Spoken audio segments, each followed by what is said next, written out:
this is why we want to talk about it, because not many people talk about depression or suicidal thoughts in an open way, because people are so scared to talk about them, and it makes people uncomfortable. Oh my god, when you're going through it, you don't want to tell people. You can't even like say anything. No. And I was terrified.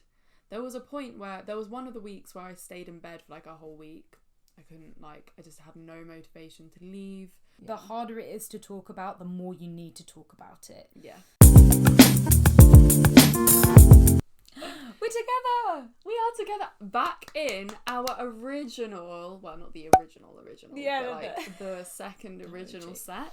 Right. I haven't been to Reed's in like over a year, which is crazy. I am such a bad friend. No, you're not a bad friend. I prefer coming to yours. I need an excuse to get out. So we are wanting to give you a little mental health update. One of the curious fuckers, commented on our YouTube video asking us to do a mental health update video. So here it is. Yeah, which is really cute, because we actually didn't think any of you cared. The people that watch these videos, thank you, because it really means a lot to us, and it means that like you are here in for the ride, and not just, to watch us and to wank over our sexy bodies talking about sex stuff. Yeah, so thank you for actually watching it, and hopefully what we say in this video might give you some advice.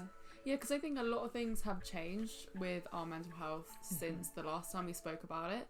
I think we probably spoke about it at sort of beginning of COVID times. Oh my god, yeah. But I experienced proper depression last year for like the first time in my life, which was super scary. Terrifying. It is terrifying. When you hear the term depression, especially if you've been through sad times before, like you either think of extremes, which is what we've been taught about in the news, what we see in movies, or you think of like, oh yeah, I'm really depressed today, and it's just like thrown around as like a word for just feeling a bit down. Because there's just not that much information on depression and how we handle it.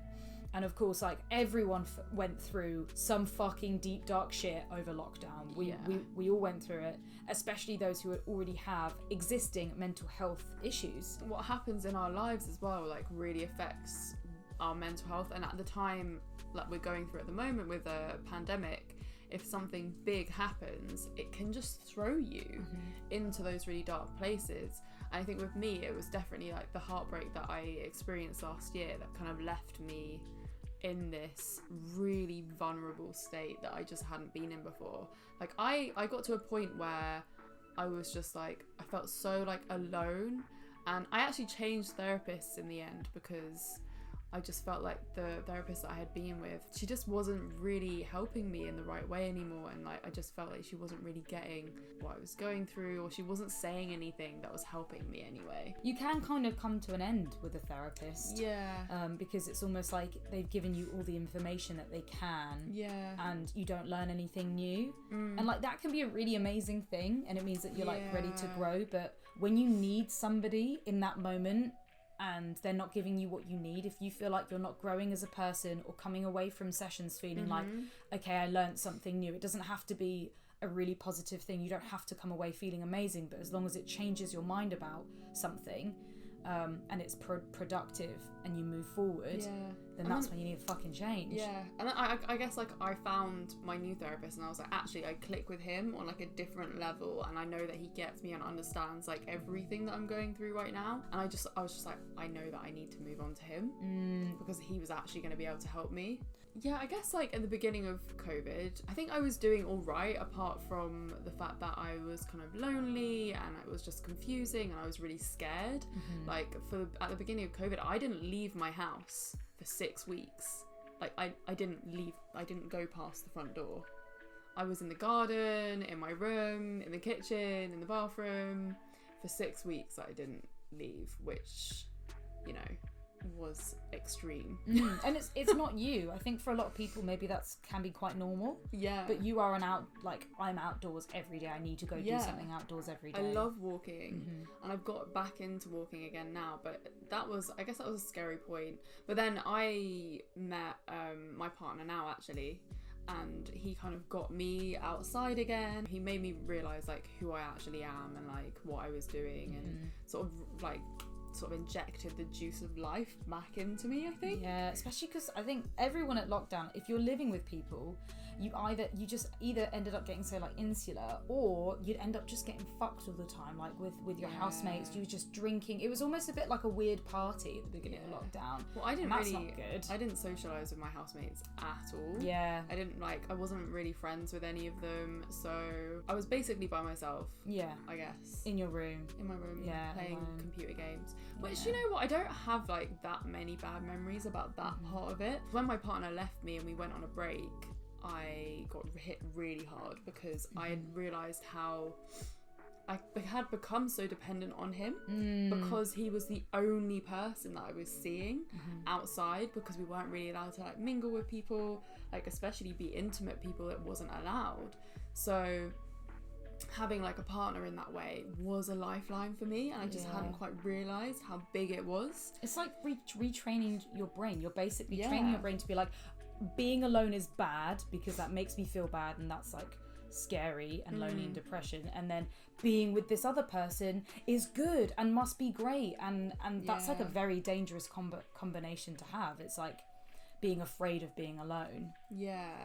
I think, you know, he's my best friend, and he was my best friend back then as well. So like losing that person that you actually, you know, is talking to every day, who is, you tell all your like deepest, like darkest like problems, or like not secrets, but like, you know, the things that you chat about, and they like give each other advice. Like he was that friend to me, and you could be completely vulnerable with him. So vulnerable, and that's also scary.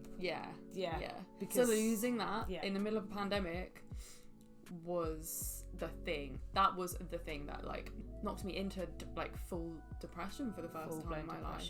And I had suicidal thoughts, and I'd never had those thoughts before, and I was terrified. There was a point where there was one of the weeks where I stayed in bed for like a whole week. I just had no motivation to leave. I just was getting loads of takeaways because I couldn't be bothered to cook. And then it got to a point where I was scared to be by myself and like go to sleep. I was like sitting there with just all these thoughts like swirling around my head, making me feel so shit that I called my mum up, and I was just like, I need you to come up because I actually can't be by myself anymore, because when I'm by myself, all I think about is like dying and like not like wanting to be here anymore. Not because a lot of people with suicide, it's not like how we assume. It's not like attention seeking. It can be, but a lot of the time it's just because you don't know what to do. You hit rock bottom, and you just want to be so out of that situation and how you feel, and you literally, because you don't know how else to get out of it, the first thing that your brain jumps to is to committing suicide. It's a terrifying place to be. It's really terrifying. And I think also because you hear about suicide, you hear about people with depression. So like what was going through my mind at the time was like, I can't be having these thoughts. Like I don't have depression. And gaslighting yourself. Yeah, literally. Yeah. Just like, you know, like you're not that person. Like what do you don't get depressed. Yeah. Other people get depressed. The suicidal thoughts that I had, I do want to say that I never during the time was like, I'm actually going to do something. I knew I was never going to act on it, but the thoughts were still there, and they were still scary, and they were very, very uncomfortable. And what did help me was when my mum came and stayed with me for a week, and just like being with someone else, I had like a good distraction, getting organised and like clearing out my space so that my brain had like a nicer place to be, and making sure like I wasn't stressed by my surroundings or anything. Which is really hard to do because depression is like the biggest number one motivation killer. I would not have been able to do that unless my mum was there. Yeah. Like, she was like, get okay, up, let's do this. This is the list of things that we need to do today. Probably hated it as well while she was there. Like loved it, but like afterwards, but hated it. Like, fuck you, I don't want to do this. I still just want to be in bed, and you have to push through that horrible feeling of like, I don't want to do this, because you don't want to exist. So doing more stuff makes you feel like you're existing, but you need to do that stuff to get past the depression.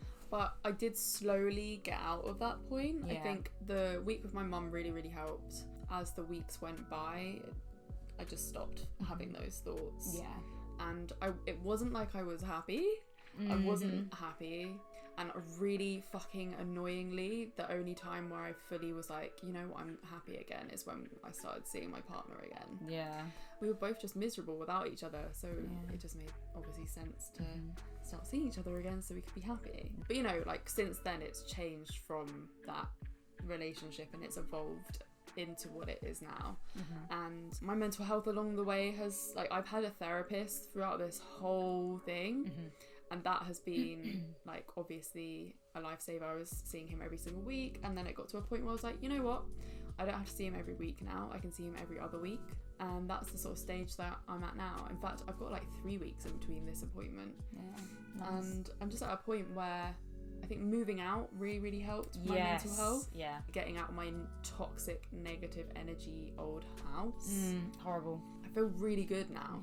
I feel like my mental health's at a really, really good point. And that's obviously been through like working with my therapist. And like we like deep dive into like childhood things and hard things to talk about, which is what therapy's supposed to do, because most of the shit and the way that we feel now is because of the shit that we've been through. We need to go through that horrible stuff. So that is my mental health update. Therapy has been like the life raft along the whole of that. Well, I don't know what I would have done without him. Oh my god, yeah, I don't know what I would have done without mine. This is why we want to talk about it, because not many people talk about depression or suicidal thoughts in an open way, because people are so scared to talk about them and it makes people uncomfortable. Oh my god, when you're going through it, you don't want to tell people. You can't even like say anything. No, because you're like, I felt like an imposter. Yeah. I was like, no one's going to believe that you're having these thoughts. Which is mad, because of course people would believe that. As soon as you verbalise it, I almost think you gaslight yourself into believing that you're fine, that other people have it worse than you. Yes, exactly. And like, oh, people are suffering harder. It's like, no. I think that's a really damaging way to think. It is. It's basically invalidating your own feelings, and like it really doesn't matter whether you're drowning in 2 feet of water or 6 meters of water. Like, you're still fucking drowning and you need help. I think there was definitely a point where I felt like I couldn't reach out to certain people because I knew that they were also struggling. I just remembered as well, because you had like your first panic attack, I swear, around that time too. Oh yeah. And you were like, what the fuck? Yeah, all of that was kind of a similar time, wasn't it? And that was really validating for me, because having panic attacks before, and you were like, now I know what you've been through when you say you've had a panic attack. And I was like, oh my god, now you get me. Yeah, because I fully didn't understand before what an anxiety or a panic attack was. No, you can't describe it. No. It is indescribable. It feels like the worst thing ever. The only way I can describe it is like, I've broken my foot and I would break my foot again over having another panic attack again. They are horrific. Like, it just makes you feel like you're going to be trapped in this like weird...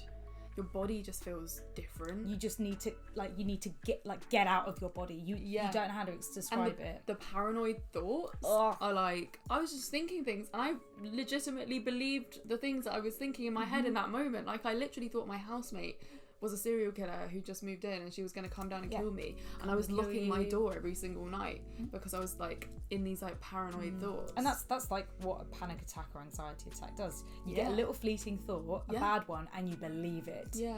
Oh my god, I'm going to die. Oh my god, I'm going to die. And then that's just like, well, I'm going to die, because your brain just can't actually like separate the facts from the thoughts and the fiction. It's just like... Definitely had the panic attack where you're like, I have cancer, yeah, I am dying, I'm dying. Or and like, I was trying to figure out in my head, like, what do I do? I'm actually dying. My bucket list, like, do I need to do loads of things before I die? Horrible stuff. And this, okay, so before we go on anymore, like, anyone who does suffer from panic attacks or anxiety attacks, or who is scared about having them, because I know us talking about it now can be a trigger. The best thing about panic attacks and anxiety is that it's a learned behaviour. So it means that you can unlearn it. And panic attacks, anxiety is temporary. Panic attacks are temporary because your body and your brain physically cannot be operating at that level. At that level of stress for that long. So it might feel shit for like a few minutes, for a couple of hours even, but it will subside. That podcast you told me to listen to was really helpful. Yes, Mindfulness in Minutes, and the lady who does that is amazing, and she has like a whole hour episode about like the science behind panic attacks, because that really fucking helps. Like, you need to put aside basically everything but like the science of what your body is going through, and that fucking helps so much. Understanding why you're going into a fight or flight response and why your body feels the way that it does. I'm gonna try and make this quick because we're already on lots time. So where I am now is in a much better place. I did have like a bit of a dip with my foot. I mean, through lockdown was like weird for everyone, and obviously Thomas and I, we broke up, and that actually went really well for us. And then earlier this year, so like probably from like January, February, March, that was again, definitely had my depression come back, definitely my anxiety came back with panic attacks, and just not being able to handle life and just feeling low. And it's weird because like I had depression just after uni. I forgot what depression was like. Like your brain and your body does weird things to you and makes you forget shit. And I'm grateful for that, because it coming back again, I was like, that's fucking horrible. And I can't believe I felt like that for 2 years until I went and stuck through therapy. And so it was a good few months, and that I think that was when mainly what threw me back was like the loneliness and not being able to go out and fuck anyone that I wanted, because living with people that weren't really comfortable with me being able to do that, which is completely fair enough. Like, we had to stick by the rules and be smart, but then also there was the guilt of like, but I need to see people and I want to see people and I want to fuck and I can't. And fuck sounds so like trivial, but when that's like a need that you're missing. So when I was really depressed, I looked up like loneliness and depression, and thank God the Mind charity website basically described and explained what loneliness was, because I felt, again, gaslighting myself. Felt really guilty because I was like, but I have a friend who I live with, I have my sister who I live with, I'm surrounded by people, I have a good support network, why do I feel so miserable? It's not the same when you don't have the intimacy. Basically, like touch is so important, and having that like human contact with other people, it just, without that, it's not natural for us. And like, I mean, you don't really touch your housemates. Like, I'd say maybe hug them goodbye like every now and again, but we were in the same place over and over again. It's really not the same. So needing that sort of like, the loneliness is where you could be in a room full of your favourite people, but if your needs aren't being met, if something's missing that you need, then you can feel extraordinarily lonely, and needed that fuck. So having my therapist still, she really helped me through some bad times, gradually got out of that hole. A lot of realizations with my ex and him moving on and getting a new partner was really hard to deal with. That was the kind of thing that threw you into it, really. Definitely the catalyst. And then just dealing with that again with therapy, and being able that like lockdown being over and actually going out, being out of the house, seeing people, feeling myself again, because when you go and see your friends, that like brings yourself back. You know who you are. It brings back your identity, and especially after a breakup, because a breakup you lose half of your identity, if not more so.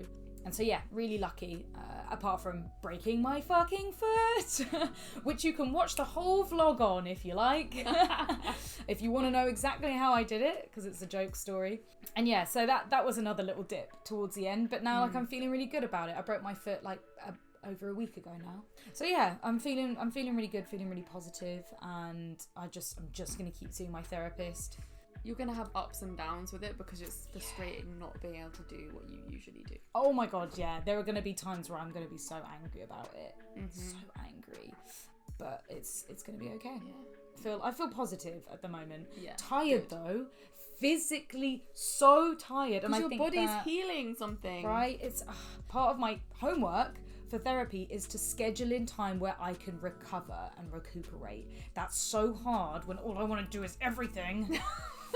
I want to do everything. I just want to fucking do everything. Otherwise, I get ill. I've been so ill as well. I got tonsillitis. Yeah, you have. And then I got a fucking sinus infection. This foot could be the right reason for me to just take a step back. Yeah, it will really help. And fucking chill. Well, if you have found this video useful in any kind of way, please comment down below. We'd love to hear your stories as well. And if you're going through something similar, please don't sit in silence. talk to somebody, make those first moves. The harder it is to talk about, the more you need to talk about it. Yeah. Whether or not that's with a friend or a crisis helpline, with a mental health charity, a doctor, a therapist, whether you just need to get antidepressants, that's okay Family too. and friends. Anyone that you think might just hear you out, if it stops your day to day, if you're dreading going into work or doing something, if you can't get out of bed, if you're eating too much or eating too little, there's so many like little signs we don't pick up on. Oh yeah, until it's too late. late. Not eating is like, I will make myself suffer. Yeah, the suffer just thing. Sit here in pain. And that is a form of anorexia. That's like, it's a literal form. It's like, you don't deserve food. You deserve pain. It's fascinating. It's horrible, but fascinating what we do to ourselves. Yeah. And we just need to talk about it more. Yeah. Anyway, we couldn't obviously recommend getting a therapist enough. Love my therapist. So We if love you our can, therapists. then definitely get one. Yeah, and make a change, a big change. If you can't think of what else is like move causing house, this. like move out of your shared house, find somewhere new. New job, maybe a new partner, maybe your best friend is somebody that's dragging you down. Like maybe it's family members. Yeah. Make a change, take a step back, do something. Call for help. Yeah. Because it's the strongest thing you can ever do, and you will never regret it. Yeah, well, if you like this video, give it a thumbs up and make sure you subscribe to our channel as well. As well as listen to our podcast, Fucks Given by Come Curious. We changed the name. It's all new and improved, all podcast platforms. And you can watch the videos now on YouTube. YouTube. Amazing. You can see us. And if you want to keep up with anything else, of course, we're on Instagram, Come Curious, as well as our personal accounts, Reed Amber X and Florence Bark. Yeah, also follow our OnlyFans. Yes, see you there. Please. Bye.